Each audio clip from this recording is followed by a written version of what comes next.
Ngayong araw nga pala ay wala akong ginagawa. Kaya naisipan ko na nga lang na maglaba. Bali mamayang gabi nga pala ay uwi na ako ng dorm kasi kinabukasan ay meron na akong pasok. Pagkatapos ko ang ihanger lahat ng mga nilaban ko ay isasampay ko na nga siya. Yung sinampay pala.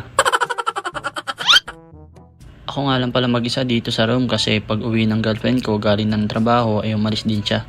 Kasi meron siyang schedule sa clinic. Magpapalinis kasi siya ng ngipin. Tsaka ganito rin talaga kasi ginagawa ko kapag nandito ako sa room na nirerentahan namin. Kasi alam niyo na pagod sa trabaho yung girlfriend ko. Kaya konting tulong ko na rin yan sa kanya.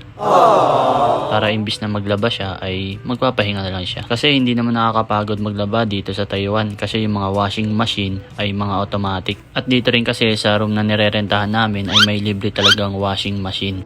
Na kapag sinalang mo yung labahan mo ay mag-aantay ka na lang na maglalagay ka ng downy at kusa na nga itong magna-dryer. Tapos konting pahangin na lang at syempre matutuyo na siya. At pagkatapos ko ang isampay lahat ng mga labahan ko ay bumalik na nga rin pala ako ng room namin. Kasi naisipan ko na magluto ng almusal. Kasi hindi pa nga pala ako nag-aalmusal at hindi rin nakapag-almusal yung girlfriend ko bago siya umalis. Pagbalik ko nga ng room ay chinek ko agad yung ref namin kung ano ba yung pwedeng mailuto. At dito nga ay namumblema pa ako at wala akong maisip kung ano iluluto ko. Abe naman kasi puro itlog lang yun nandito. Wala pala kaming stock na pwedeng lutuin na ulam pang umagahan. Kaya no choice ako at kumuha na nga ako dyan ng 2 itlog at kumuha na nga rin pala ako ng dilata. Kinuha ko nga pala dyan yung corn beef na malaki na rin. At pagkatapos ay binasag ko na nga pala yung itlog dito at syempre ihahalo-halo na natin yan. Nilagyan ko nga lang pala yan ng konting magic sarap at nilagyan ko na rin ng pamintang durog-durog. At minekos-mekos ko nga lang yan mga bossing para mahalo yung nilagay natin na magic sarap tsaka ng paminta. At nag-init na nga pala ako dyan ng kawali at meron na rin yung mantika. At nung mainit na ay nilagay ko na nga dyan yung Argentina corn beef. At pagkatapos nyan mga bossing ay hinalo-halo ko nga lang yan. At dahil nga rin sa pagmamadali ko na makaluto agad dahil baka dumating na yung girlfriend ko ay nakalimutan ko na nga palang maglagay ng sibuyas saka ng bawang para magisa. Ginagawa mo!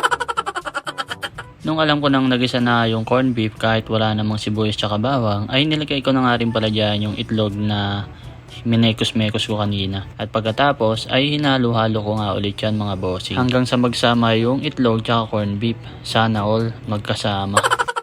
At pagkatapos ay nilagay ko na nga pala siya sa isang lagayan. At sakto nga mga bossing, pagkatapos ko magluto ay ilang minuto lang ay dumating na nga rin yung girlfriend ko. At dito nga ay nagsandok na agad siya ng kanin at nagugutom na nga raw siya. Tara mga bossing, kain tayo.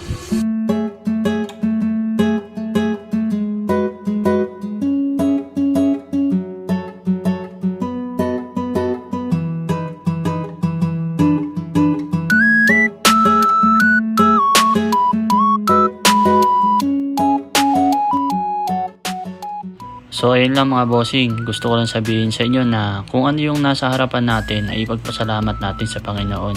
Kung ano yung mga blessing na dumadating sa atin, pagpasalamat natin yun sa Panginoon kahit maliit man yan o malaki. Dahil maswerte na tayo na nakakakain tayo kahit papano.